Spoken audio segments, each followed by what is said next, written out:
Hello friends, and welcome to tonight's episode of Pin Stack Smashing. I am your host and favorite YouTube lockpicker, Master Yale Quickset. Well, it's almost 4th of July, and here in the United States we love to celebrate our nation's liberties. Those liberties don't come without security, as we all know. So I felt it fitting to dedicate tonight's episode to the American Lock Company Series 1100 padlocks.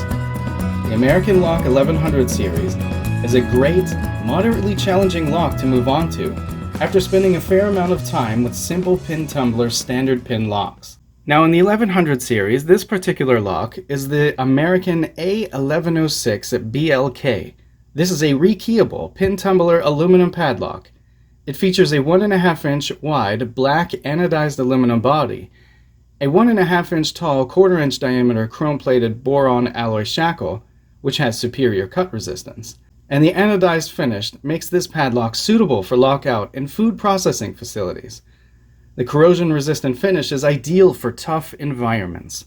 It has a removable core, which is drilled for 6 pin chambers, but we'll see that only 5 of those pin chambers are filled with pins. Each pin is also a security pin, including the key pins, and I'll show you that in a few moments when we pick the lock. Now this lock ran me about $14 on Amazon. Here I will show you the key for this lock and the bitting itself. The bitting, as we see at the top here, goes 74837. So a great hook pick to use while picking this lock is the Peterson number 7 hook pick. So this Peterson number 7 hook offers a small tip which is suitable for the smaller pins of the American lock, and it offers a deep reach. As we could see, I'd be able to easily reach around the number 8 to get to the number 4 pin here. So let's go ahead and pick this lock.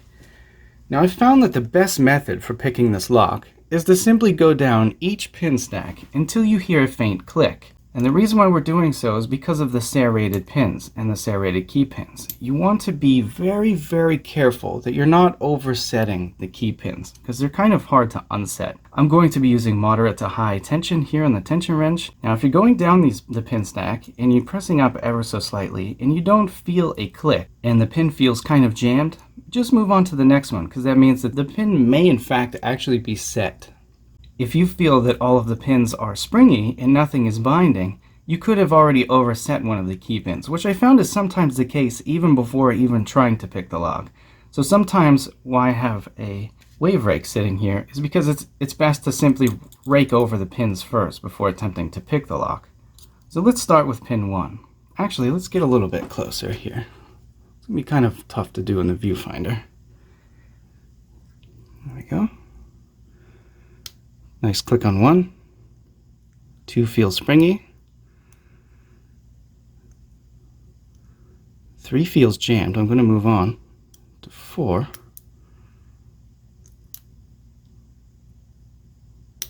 Nice click on 4. Amazing click on 5. We're going to go back to 1. Nice click on 1. 2. There we go. And we got the lock open.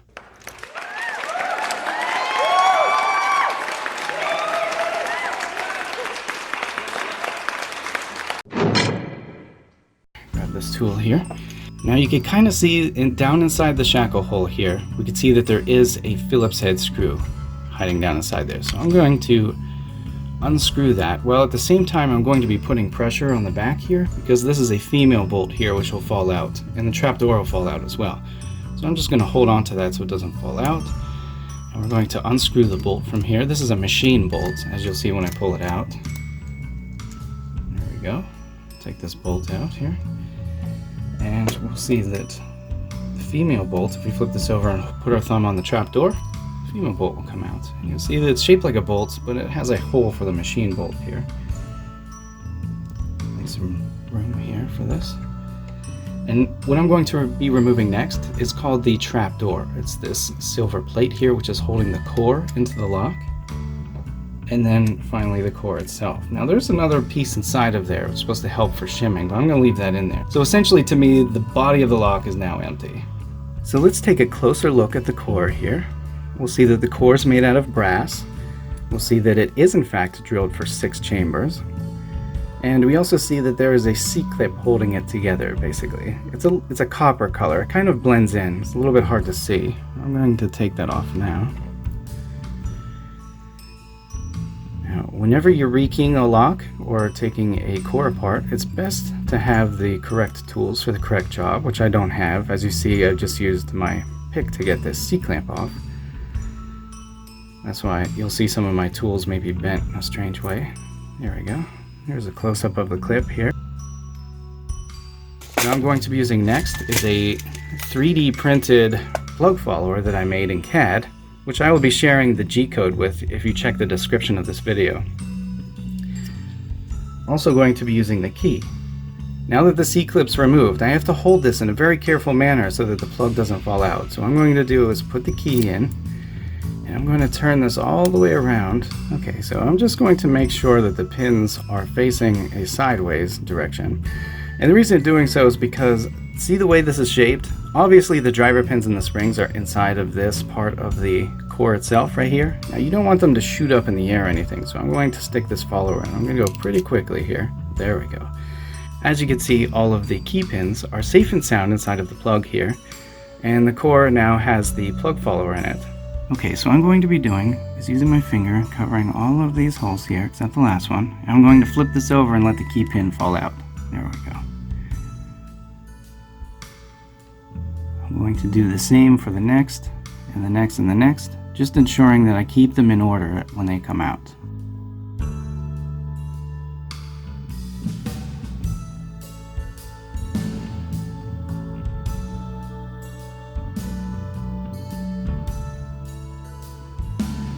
There we go. Now we can see a good look at the bitting here. The bitting goes 74837, and that starts back here, 74837. We can see that the 4 is just a little bit longer than the 3. So it's probably definitely a good idea to use the hook number 7 here, which is a pretty good tool from Peterson, I'd have to say. So now the plug is completely empty. This is just a solid piece of brass that's cut out with a keyway and holes for the pin chambers. I'm going to put this aside. We're going to go back to the actual core body itself, and I printed this in a way that this little cutout section right here can be moved through upside down ever so slightly, just like this. And as you see, as we get to the pin chambers here, we can allow the driver pin and spring to come out one at a time. There we go.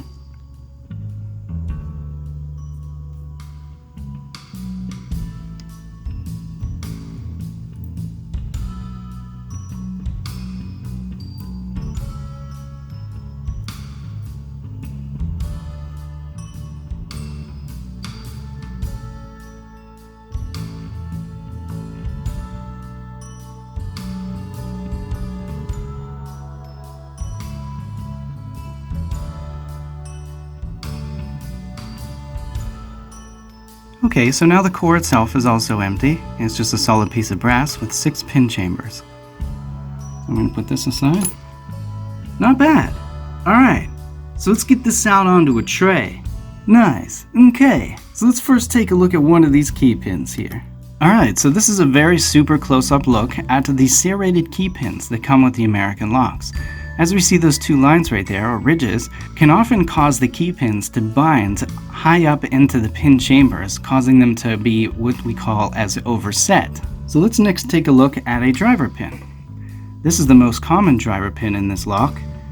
This is a serrated driver pin. If we can think of each serration right there as a segment, you could see the segment on the far left is the thickest. These serrations are very, very fine. Now this is my favorite pin right here.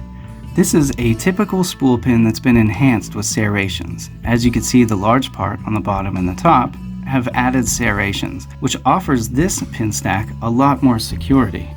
All of the springs are exactly the same size, and so that's it. So think about why this lock is a good lock to move on to after spending a fair amount of time with standard pin tumbler locks.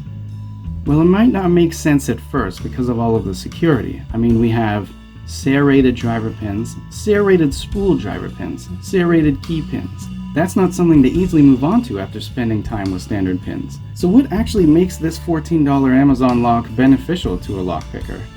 Well, it's the fact that it's rekeyable. Imagine this. Imagine if we didn't put in all of these pin stacks right here, but one. We put one in with the serrated driver pin, serrated key pin, and we put the lock all back together, and we picked it with just one serrated driver pin and one serrated key pin over and over again until we got a crystal clear feel of what these small pins feel like whenever they're jamming at the shear line, whenever they're overset, and whenever they're actually setting. So then we could just take the lock apart again and just add in the second pin stack. And then we're actually learning how to pick high security pins with just 2 full pin stacks. The key still works. You can still put the key in and turn the lock with only the 2 pin stacks inside there, as long as you put them in the right order. But now, after spending lots of time picking those 2 pins, you start to get an even better feel of what the lock feels like with more pins in it, and how to reach the pins and the pin size, and which tool you'll feel is best for picking this lock. So finally we add in our 3rd pin stack, and this one comes with a special spool that's serrated. Now we only have 3 pin chambers full when we put the lock back together, and we only have 3 pins essentially to pick. As you can see, when you finally get to the very last pin stack, you'll know exactly how to pick one of these locks open. So you can think of this lock as a training lock almost. Now the only aspect I could think to get better is if we had X-ray vision. Well, my friends, let's put on our X-ray vision glasses and see if we can see into the American 1100 series padlock. So here we are with another 1100 series padlock. But now with our X-ray vision, we could see deep inside the lock. In fact, we can even see inside the core. We could see the individual serrated pins there. So how is this possible with our X-ray vision? This doesn't really make any sense, does it? Is this some sort of new magic or technology? Well, no. This lock is a practice cutaway lock, which is made by Anarchy Won Metalworks.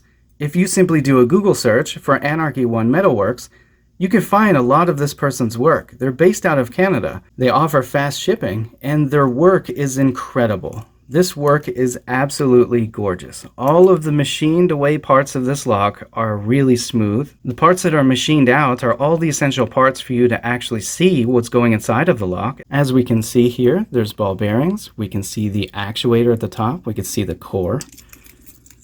Again, we can see the pin chambers. And let me get a little bit closer here. We can see each individual serrated driver pin, and we can also see the shackle where it goes down inside of the lock here.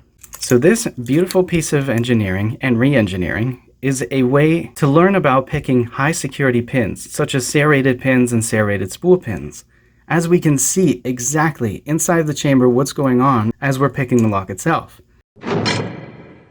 Okay, so let's begin by putting this lock back together. And one thing I'd like to mention is this lip right here. This lip represents the front of the lock. This is where the keyway entry here goes. You can see that it lines up flush once it's put there. If you put this in this way, you'll see that it sticks out, and you'll know that it's in the wrong way. So what I'm going to do is put the springs and the driver pins into the core itself. And to do so, all you have to do is reach down inside here with a pair of tweezers and drop the spring inside of the pin chamber. And then I'm going to grab the first serrated driver pin, put it back down inside here. And we'll do the same for every other pin chamber. Just one spring and one driver pin. You don't want to put them in any other order.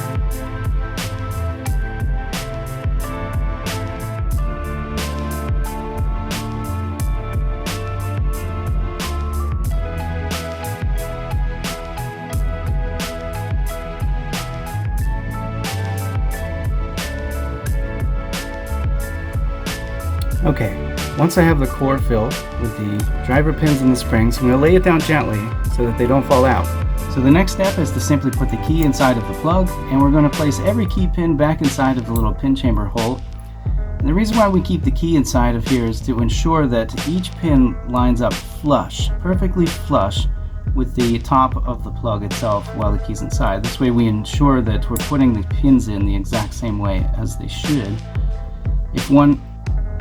If you notice that one of the pins is not flush, like it's too low or too high, then you know that you've put the pins in the wrong order, for instance. So we can see here that second pin is not flush right there. That's because that's a 3 and not a 4.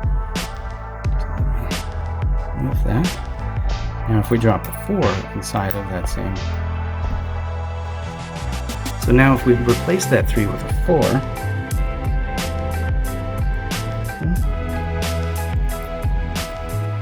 we can see that it is now completely flush.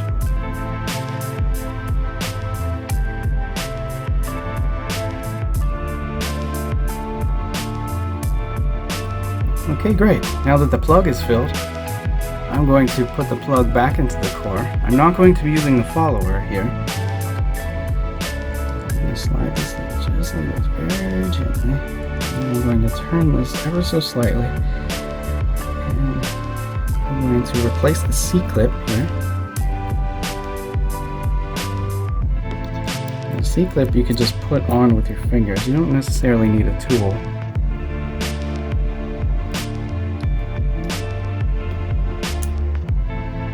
Clips onto the back there, as you saw right there, that little piece of copper.